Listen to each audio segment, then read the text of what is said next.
the trunk. Since this is a basics tutorial, let's just take some time to define a couple of terms. And the first term that we're interested in defining is the question, what is a muscle? A muscle is a bundle of fibrous tissue that contracts to produce movement. And you can feel your muscle when you tense your bicep, for example, which is highlighted in green in this image. And you can see the muscle moving up and down.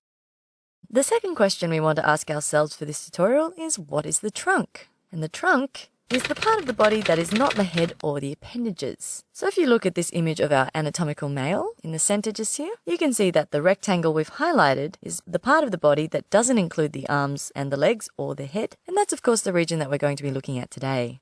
So in today's tutorial, we're going to be talking through 4 sets of major groups of muscles found within the trunk. Firstly, the pectoralis muscles, followed by the intercostal muscles, followed by the anterior abdominal wall muscles, and finally by the posterior trunk muscles. And of course, we'll summarize them all at the end, but let's of course begin with the pectoralis muscles, which are made up of the pectoralis major and the pectoralis minor muscle. Let's of course begin with the pectoralis major muscle. And as you can see, the pectoralis major muscle is a large fan-shaped muscle of the shoulder joint. And the pectoralis major muscle has 3 points of origin. It has a clavicular part, which has its origin on the medial half of the clavicle. It has a sternocostal part, which has its origin on the sternum, and on the 2nd to 7th costal cartilages. And the abdominal part of the pectoralis major has its origin on the anterior layer of the rectus sheath. So although this muscle has 3 points of origin, its fibers come together onto one insertion, and that point is at the crest of the greater tuberosity of the humerus. Because of the different courses of its muscle fibers, we can also see that the pectoralis major has a recess at its point of insertion that is open at the top in order to prevent the muscle from overstretching. And you can see this little recess outlined in dark grey over here. So the muscle is innervated by the medial and lateral pectoral nerves, C5 to T1, which are direct branches of the brachial plexus. And you can see these nerves in yellow on our right, the superior one being the medial pectoral nerve and the lower one being the lateral pectoral nerve. In terms of its function, contraction of the entire muscle results in the adduction and internal rotation of the humerus, whereas contraction of the clavicular and sternal parts of the muscle result in anteversion, which is the tilting forward of a structure or organ without bending. And you can see that action demonstrated by my arrow just here. Something else to note is that when the shoulder girdle is fixed, the pectoralis major also assists in respiration. The pectoralis minor muscle is also a fan-shaped muscle of the shoulder girdle, but as you can see, it's a lot smaller than the pectoralis major that we just looked at, and it lies posterior to the pectoralis major and has its origin on the 3rd to 5th ribs. Its fibers insert on the coracoid process of the scapula, and it's innervated by the medial and lateral pectoral nerves C6 to T1, which we saw earlier, and these, just to remind you, are direct branches of the brachial plexus. Talking about its function, the contraction of the pectoralis minor muscle pulls the scapula anteriorly and inferiorly, effectively resulting in the adduction and the depression of the scapula, and this in turn results in a dorsomedial movement of the inferior angle of the scapula, which you can see down here. And in addition, this muscle also assists respiration by elevating the 3rd to 5th ribs when the scapula is fixed. Alright, now that we've finished talking about the pectoralis muscles, let's move on to talk about the intercostal muscles. As you can see, the intercostal muscles are muscles that occupy the intercostal spaces between the ribs. And there are 3 of these: the external intercostal muscles, the internal intercostal muscles, and the innermost intercostal muscles. Let's of course begin with the external intercostal muscles. And as you can see, the external intercostal muscles are comprised of 11 pairs of muscles, which course obliquely from the inferior border of a rib forward and downward to the superior border of the rib below. In other words, each muscle has its origin from the inferior surface of the rib above and inserts on the superior surface of the neighbouring rib below.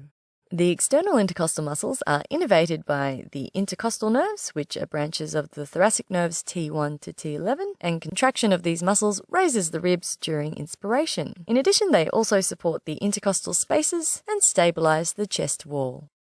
The second layer of intercostal muscles that we're going to be looking at are the internal intercostal muscles. And these muscles have their origin on the superior border of a rib and course obliquely forward and upward to insert on the inferior margin of the neighbouring rib above. They're innervated by the intercostal nerves, and their main function is to lower the ribs during expiration. And like the external intercostal muscles, the internal intercostal muscles also support the intercostal spaces and stabilize the chest wall.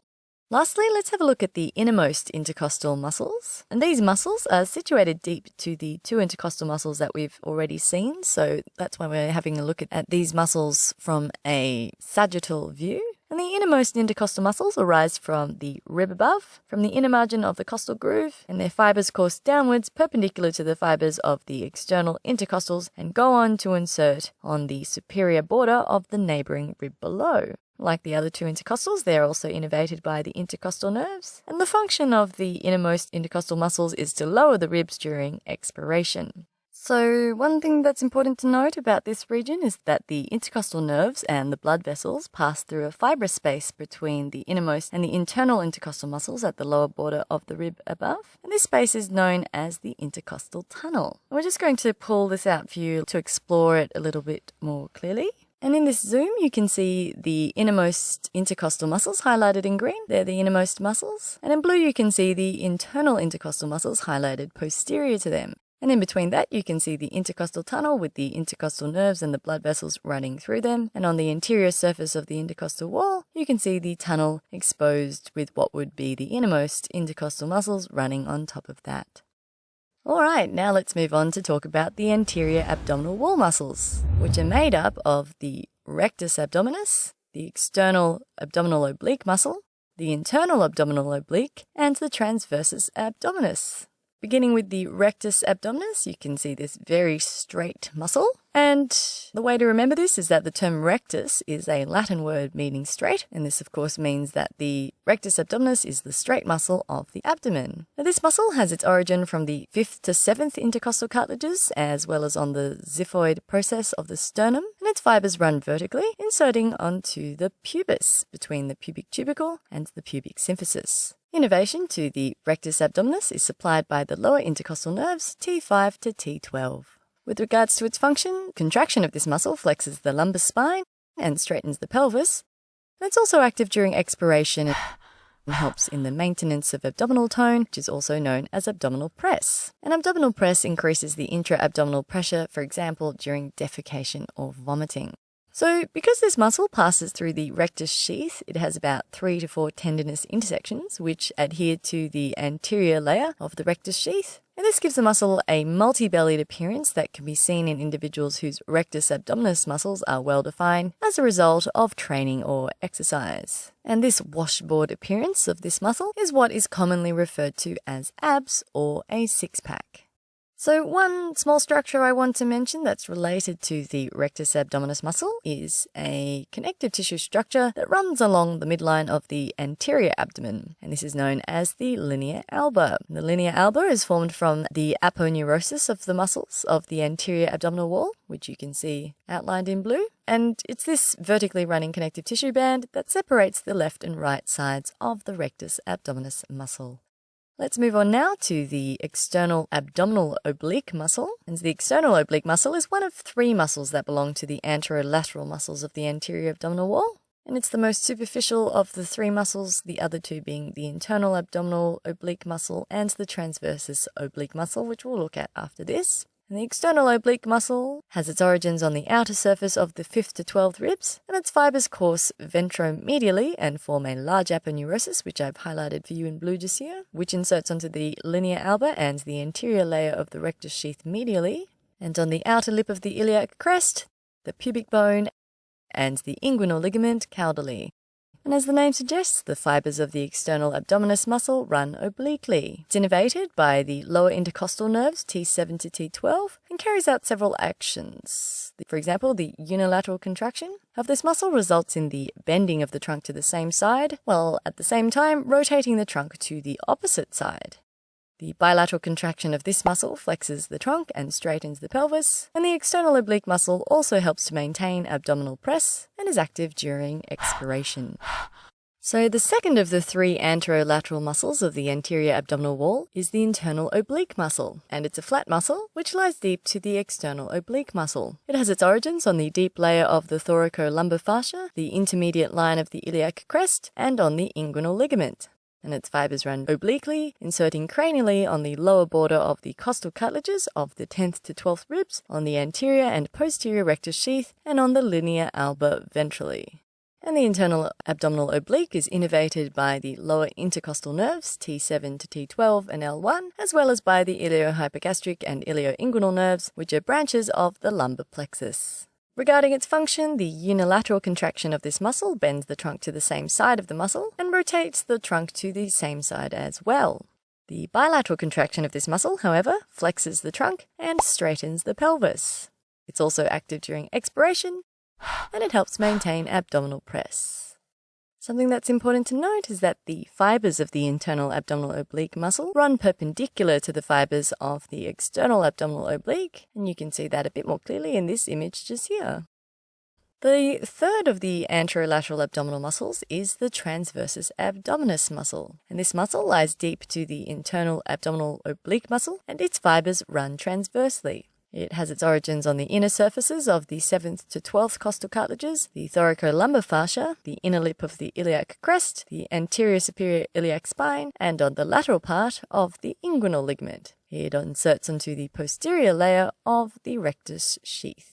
The caudal fibers of the transversus abdominis are involved in the formation of the cremaster muscle, which you can see just here, and its aponeurotic fibers also contribute to the linea alba. The transversus abdominis muscle is innervated by the lower intercostal nerves, T5 to T12, the iliohypogastric nerve, the ilioinguinal nerve, and the genitofemoral nerve. And in terms of its function, the unilateral contraction of the transversus abdominis rotates the trunk to the same side, while the bilateral contraction of the muscle aids in expiration and the maintenance of abdominal press. Let's move on now to talk about the posterior trunk muscles, and there are some conceptual structural anatomy ideas I want you to understand first. So the posterior trunk muscles are divided into extrinsic back muscles, that is, muscles that help with respiration and movement. They also lie superficially, and they're also divided into an intrinsic layer which lie close to the vertebral column, and these act to control posture and move the vertebral column itself. So the extrinsic and intrinsic back muscles can themselves be divided into smaller parts, the extrinsic back muscles being divided into superficial and intermediate layers of muscle, while the intrinsic back muscles can be divided into a superficial, intermediate, and deep layer. And though we're going to go through them all now, really the thing, if you remember, is that the posterior trunk muscles have an extrinsic layer that help with respiration and movement and an intrinsic layer that help to control posture and the vertebral column, then you should be pretty happy. Let's, of course, begin with the superficial layer of the extrinsic back muscles. And this layer contains the trapezius, the Latissimus dorsi, the Levator scapulae, and the rhomboid muscles, which consist of the rhomboid major and the rhomboid minor. Let's of course begin with the trapezius muscle. So the trapezius muscle, as you can see in this image, is a large triangular flat muscle of the shoulder joint. And this muscle is the most superficial of all the back muscles discussed in this tutorial. And because it's so broad, it can be divided into 3 parts. The first part is the descending part of the muscle, and the descending part of the muscle is the most superior part of the muscle and has its origins on the superior nuchal line and the external occipital protuberance of the occipital bone, as well as the spinous processes of all the cervical vertebrae via the nuchal ligament. And it has its insertion on the lateral third of the clavicle. The second part of this muscle is the transverse part of this muscle, which is also the middle part, and it has its origins on the spinous processes of the 1st to 4th thoracic vertebrae, T1 to T4, and inserts on the acromion of the scapula. The third part of this muscle, which is known as the ascending part, is the most inferior part of the trapezius muscle, and this part of the muscle has its origins in the spinous processes of the 5th to 12th thoracic vertebrae and inserts onto the spine of the scapula. The trapezius muscle is innervated by the 11th cranial nerve, the accessory cranial nerve, and the cervical plexus. With regards to its function, the trapezius muscle's role is to stabilize and secure the scapula to the thorax, and in addition, the 3 parts of this muscle facilitate various actions, and we're going to go through them now. So first off, talking about the descending part of the muscle. The contraction of this part draws the scapula obliquely upwards and rotates the glenoid cavity inferiorly. And when the shoulder girdle is in a fixed position, contraction of this part of the muscle also tilts the head to the same side and rotates it to the opposite side. Contraction of the transverse part of the muscle draws the scapula medially, while contraction of the ascending part of the muscle depresses and draws the scapula medially. Let's move on now to the Latissimus dorsi muscle, and as you can see, it's a fairly wide muscle. In fact, it's the widest muscle in the human body, and it covers most of the back muscles with the exception of the trapezius muscle. The Latissimus dorsi, together with the teres major, forms the posterior axillary fold in the armpit, and it's also here that this muscle is thickest and therefore easy to palpate.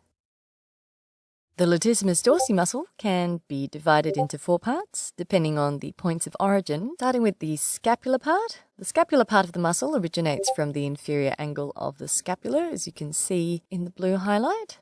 The second part of the Latissimus dorsi is the costal part. Now we kind of have to turn the body a little bit to this side in order for you to conceptualize this. So we're looking at the skeleton from a right posterolateral view. I'm just drawing a trapezoidal structure that represents the scapula, and over here is a structure that represents the humerus. So therefore you can see the part of the Latissimus dorsi on the right side of the body in outline. And down the bottom in our dark grey oval you can see where the costal part of the Latissimus dorsi attaches to the rib cage. The third part of the Latissimus dorsi muscle that I want to look at is the vertebral part. And this part of the muscle has its origins on the spinous processes of the 7th to 12th thoracic vertebra, on the thoracolumbar fascia of the spinous processes of the lumbar vertebrae, as well as on the sacrum. And the last part I want to talk about is the iliac part. And the iliac part of the muscle originates from the posterior third of the iliac crest. The fibers of this muscle come together to insert on the crest of the lesser tuberosity of the humerus, and it's innervated by the thoracodorsal nerve, which is a branch of the brachial plexus. The Latissimus dorsi muscle is a muscle of the shoulder girdle and therefore supports various movements of the shoulder, and the contraction of this muscle results in internal rotation, adduction, and retroversion of the humerus. The Latissimus dorsi muscle is also an accessory muscle of expiration, and when activated on both sides, it compresses the rib cage, and this is part of its support of expiration. It's also sometimes referred to as the coughing muscle, as it's particularly strained during coughing attacks.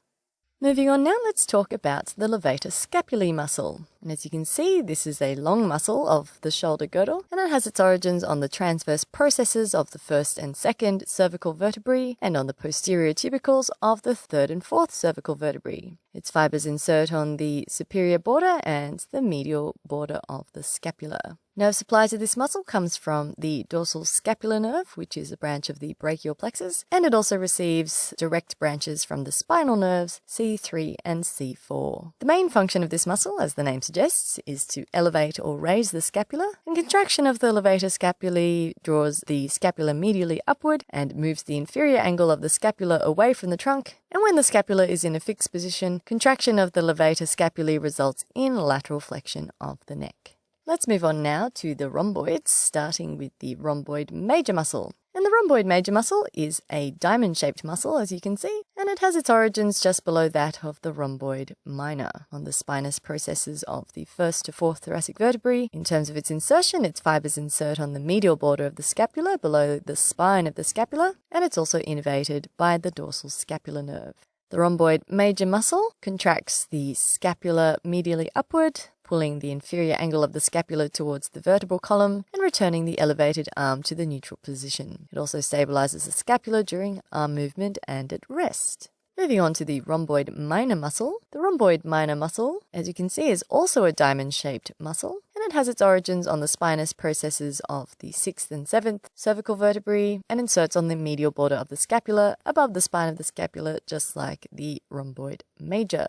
And it's innervated by the dorsal scapular nerve, which is a branch of the brachial plexus. Contraction of the rhomboid minor draws the scapula medially upwards and draws the inferior angle of the scapula towards the vertebral column. In other words, it results in adduction and elevation of the scapula, and this, for example, returns the raised arm to the neutral position or lowers an elevated arm. It also stabilizes the scapula during both arm movement and rest.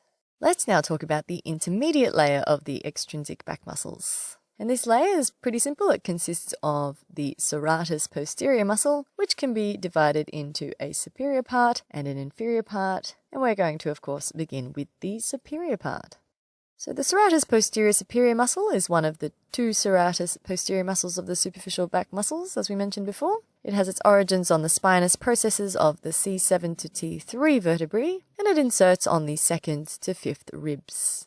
The serratus posterior superior lies deep to the rhomboid muscles, and it is innervated by the intercostal nerves. Contraction of this muscle supports inspiration as it elevates the 2nd to 5th ribs. The bilateral contraction of this muscle also extends the thoracic vertebral column, while unilateral contraction results in the rotation of the thoracic vertebral column to the opposite side. Now let's have a look at the serratus posterior inferior muscle, which is, of course, the more inferiorly located of the two serratus posterior muscles. And the serratus posterior inferior has its origins on the spinous processes of the lower thoracic vertebrae, the upper lumbar vertebrae, and on the thoracolumbar fascia. Its fibers ascend superolaterally, inserting on the 9th to 12th ribs, and it's innervated by the intercostal nerves that arise from the anterior branches of the spinal nerves. Contraction of the serratus posterior inferior muscle depresses the ribs and helps during expiration.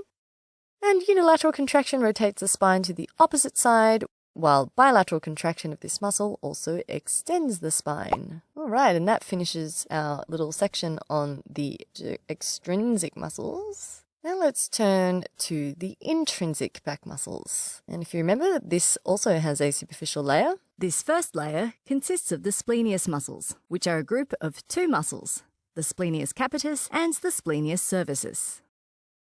The Splenius capitis muscle has its origins on the spinous processes of the C7 to T3 vertebrae. This intrinsic back muscle of the lateral tract inserts on the superior nuchal line of the occipital bone and the mastoid process of the temporal bone. It may also attach to the inferior half of the nuchal ligament. And it receives innervation from the lateral branches of the dorsal rami of the spinal nerves C1 to C6. The unilateral contraction flexes and rotates the head to the same side, while bilateral contraction of the entire muscle extends the cervical spine and the head. Let's move on now to the Splenius cervicis muscle. As you can see, it's quite long and looks a little bit similar to the Splenius capitis. And the muscle has its origins on the spinous processes of the 3rd to 6th thoracic vertebrae and inserts on the transverse processes of the atlas, the axis, and the 3rd cervical vertebra. It's also innervated by the lateral branches of the dorsal rami of spinal nerves C1 to C6. And in the same way as the Splenius capitis, unilateral contraction of this muscle flexes and rotates the head to the same side, while the bilateral contraction results in the extension of the cervical spine and the head. Okay, let's move on to the intermediate layer of the intrinsic back muscles. And this is quite an important layer. And this layer is made up of one very major muscle called the erectus spinae muscle, which you may have heard of before, as it's a pretty large muscle that lies on either side of the vertebral column. The erectus spinae muscle is mostly involved in the extension of the vertebral column, and it can be divided into 3 columns. So the first column is the iliocostalis muscle, and that makes up the lateral column of the erectus spinae muscle, the longissimus muscle, which makes up the intermediate column, and the spinalis muscle, which makes up the medial column. To make things more complicated, each of these 3 muscles can be divided into 3 parts, for example, a capitis, a cervicis, and a thoracis part. But we'll be going through each of these as we go through each of this muscle, and don't forget, if you are struggling with anything, you can just go back and listen to that section again. So let's begin with the iliocostalis muscle. And this muscle, as you can see, can be divided into a cervicis, thoracis, and a lumborum part. And we're, of course, going to begin with the cervical part. So the iliocostalis cervicis has its origins on the 3rd to 7th ribs and inserts on the transverse processes of the 4th to 6th cervical vertebrae. The thoracic part of the muscle is known as the iliocostalis thoracis, and it has its origins on the 7th to 12th ribs and inserts on the 1st to 6th ribs. And the lumbar part of this muscle is known as the iliocostalis lumborum, and it has its origins on the sacrum, the iliac crest, and the thoracolumbar fascia, and it inserts onto the 6th to 12th ribs, the deep layer of the thoracolumbar fascia, and on the transverse processes of the upper lumbar vertebrae. So even though this muscle can be broken into 3 parts based on their origins and their insertions, the entire muscle is innervated by the lateral branches of the dorsal rami of the spinal nerve C8 to L1, while unilateral contraction results in the bending of the spine laterally to the same side. The bilateral contraction of the entire iliocostalis muscle extends the spine. The next muscle on our list is the longissimus muscle, and the longissimus muscle is situated medial to the iliocostalis muscle, and as we mentioned before, it's considered the intermediate column. The longissimus muscle, of course, has three parts: the longissimus capitis, the longissimus cervicis, and the longissimus thoracis. Let's begin with our longissimus capitis. So the most superior part of this muscle is known as the longissimus capitis, and it has its origins on the transverse processes of the first to third thoracic vertebrae, as well as on the transverse and articular processes of the fourth to seventh cervical vertebrae, and it inserts superiorly on the mastoid process of the occipital bone. The middle part of this muscle, the longissimus cervicis, has its origins on the transverse processes of the first to fifth thoracic vertebrae and inserts superiorly on the transverse processes of the second to fifth cervical vertebrae. The third part of this muscle, which is the thoracic part, is known as longissimus thoracis, and it has its origins on the sacrum, the spinous processes of the lumbar vertebrae, the transverse processes of the lower thoracic vertebrae, and it even shares a common tendon of origin with the iliocostalis on the iliac crest. It inserts on the second to 12th ribs, the costal processes of the lumbar vertebrae, which are small protuberances for the attachment of muscles on the transverse processes, and the transverse processes of the thoracic vertebrae, which are around about here. Putting all the muscle back together, the longissimus muscle receives innervation from the lateral branches of the dorsal rami of spinal nerves C1 to L5, and in terms of its function, the unilateral contraction of the muscle bends the spine laterally to the same side, while the bilateral contraction of the entire longissimus muscle extends the spine. A couple more words on some of the longissimus muscle's parts. So the most superior part of our muscle, the longissimus capitis, flexes and rotates the head to the same side upon unilateral contraction, and it extends the head when it contracts bilaterally. Okay, the last of the three columns of the erectus spinae muscle is, of course, the spinalis muscle. And this muscle can be divided into three parts as well. The spinalis capitis, which actually we can't see on this image and we're not going to talk about in this part, but I just wanted to mention it because it is a part of the spinalis. So the spinalis capitis, followed by the spinalis cervicis, which you can see just over here, and of course the spinalis thoracis. So this time, as we mentioned before, we're not going to talk about the spinalis capitis, we're going to just talk about the spinalis cervicis. So let's begin with that. So as you can see, the spinalis cervicis is the middle part of the spinalis muscle, and it has its origin on the spinous processes of C6 to C7, while it inserts on the spinous processes of C3 to C4. In terms of its innervation, the spinalis cervicis gets its innervation from the cervical nerves C1 to C8, and in terms of its function, which is only bilateral, it extends the cervical spine. Moving on to the spinalis thoracis originates on the spinous processes of T10 to 2L3, while it inserts on the spinous processes of T1 to T8. In terms of its innervation, it's innervated by the dorsal rami of the thoracic and lumbar spinal nerves. And again, in terms of its bilateral function, it extends the cervical spine. Let's move on now to our last layer of the intrinsic back muscles. And the deep layer of the intrinsic back muscles are divided into two sections. The first section being the transversospinalis muscles. Again, don't get too caught up in this terminology, but just know that there are certain divisions within intrinsic back muscles. And the first one of these is the semispinalis, followed by the multifidus, which is followed by the rotatorius, and that is followed by a minor deep layer, which contains the interspinalis and the levatoris castarum. Let's, of course, begin with the semispinalis, which, as you might guess, can be divided into three parts: the semispinalis capitis, the semispinalis cervicis, and the semispinalis thoracis. So beginning with the semispinalis capitis, you can see that it originates in the transverse processes of C3 to T6, and then it inserts into the occipital bone between the superior and inferior nuchal lines. In terms of its innervation, it is innervated by the dorsal rami of the cervical spinal nerves, and in terms of its unilateral function, it flexes the cervical neck laterally and rotates the cervical vertebrae to the opposite side. In terms of its bilateral function, it extends the head. Moving on down to the semispinalis cervicis. The semispinalis cervicis originates on the spinous processes of C2 to C7 and inserts on the transverse processes of T1 to T6. Similarly, the innervation arises from the dorsal rami of the cervical and thoracic spinal nerves, while its unilateral function flexes the head laterally and extends the vertebral column bilaterally. And moving on down one more time, down to the semispinalis thoracis, we can see that the semispinalis thoracis originates on the transverse processes of T6 to T12 and then inserts into the spines of C6 to T4. Its innervation arises from the dorsal rami of the cervical and thoracic spinal nerve, while its unilateral function flexes cervical and thoracic vertebrae laterally and rotates the cervical and thoracic vertebrae contralaterally. In terms of its bilateral function, it extends the vertebral column. Let's move on now to the multifidus muscle. And as you can see, with the multifidus muscle, there isn't really an origin and insertion point. Instead, we're just going to talk about the course as they really travel between the transverse and spinous processes of the cervical vertebrae, except for the transverse processes of the C2 to C4 vertebrae, which you can see just here. They can be found all the way from the axis all the way down to the sacrum. In terms of its innervation, it's innervated by the dorsal rami of the spinal nerves.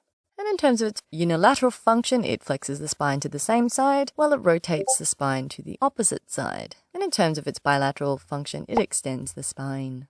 Let's move on now to the rotatories thoracis brevis and longi muscles. And basically the rotatories can be divided into two parts, a thoracis brevis and a longi section. And in terms of the rotatories brevis origin, it originates on the transverse processes of the thoracic vertebrae and the spinous processes of the next higher vertebrae, while the origin of the longi muscles originate on the transverse processes of the thoracic vertebrae and the spinous processes of the vertebrae 2 levels higher. In terms of its innervation, it receives innervation from the dorsal rami of the spinal nerves, and its unilateral function rotates the thoracic spine to the opposite side, while the bilateral contraction results in the extension of the thoracic spine. Let's move on now to the interspinalis muscles. And again, like the multifidus muscles, we don't really have an origin or a insertion point, as they course between the spinous processes of the cervical vertebrae, and these are called the interspinalis cervicis, and the spinous processes of the thoracic vertebrae, which are known as the interspinalis thoracis. We also have the section between the spinous processes of the lumbar vertebrae, known as the interspinalis lumborum. And all of these muscles are innervated by the dorsal rami of the spinal nerves. In terms of its function, it extends the cervical, thoracic, and lumbar spine. And don't forget that the interspinalis is part of the minor deep layer of the intrinsic back muscles. The other muscle that's part of the minor deep layer of the intrinsic back muscles is the levatores costarum. This has two parts, a levatores costarum brevis and a levatores costarum longi. So in terms of its origin, both of these parts originate in the transverse processes of the C7 to T11 vertebrae and insert in different places. So the brevis inserts into the costal angle of the next rib below, while the longi inserts into the costal angle of the next rib above.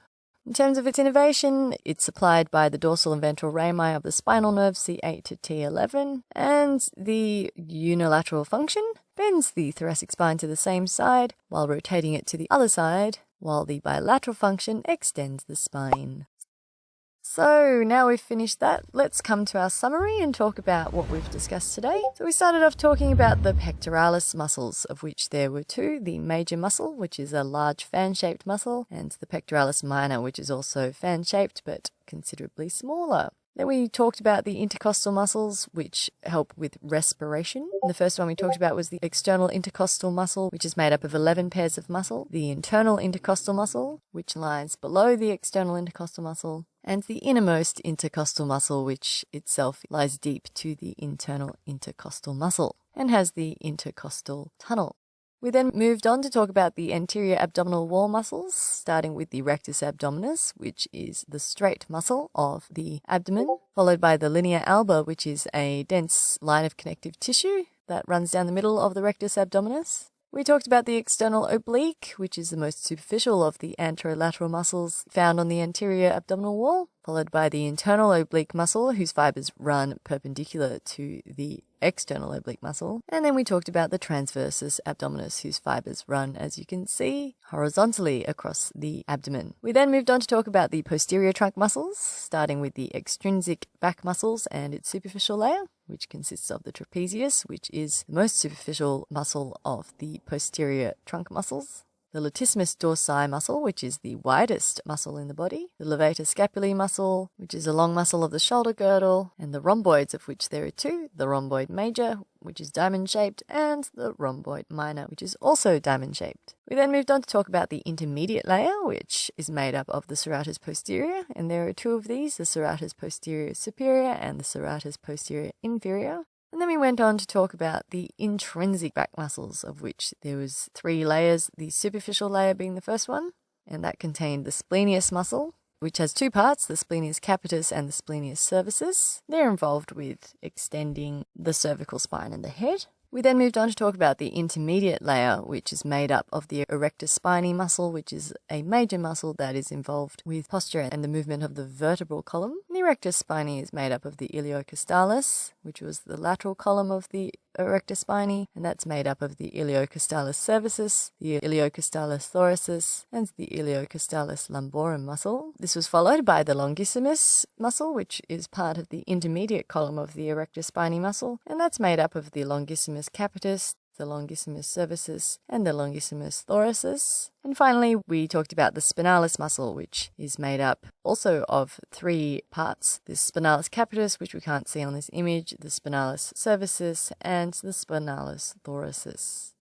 We then moved on to talk about the deep layer of the intrinsic back muscles, and the deep layer is itself made up of 2 further layers, one of which is the transversospinalis muscle group, and that contains the semispinalis, which again can be divided into 3 parts, the semispinalis capitis, the semispinalis cervicis, and the semispinalis thoracis. The multifidus is also a member of the transversospinalis muscle, as well as the rotatoris, which has 2 parts, the brevis and the longi. And then we talked about the minor deep layer, which consists of the interspinalis and the levatores costarum, again, which can be divided into a brevis and a longi. And that's all we have time for today. Thanks for watching.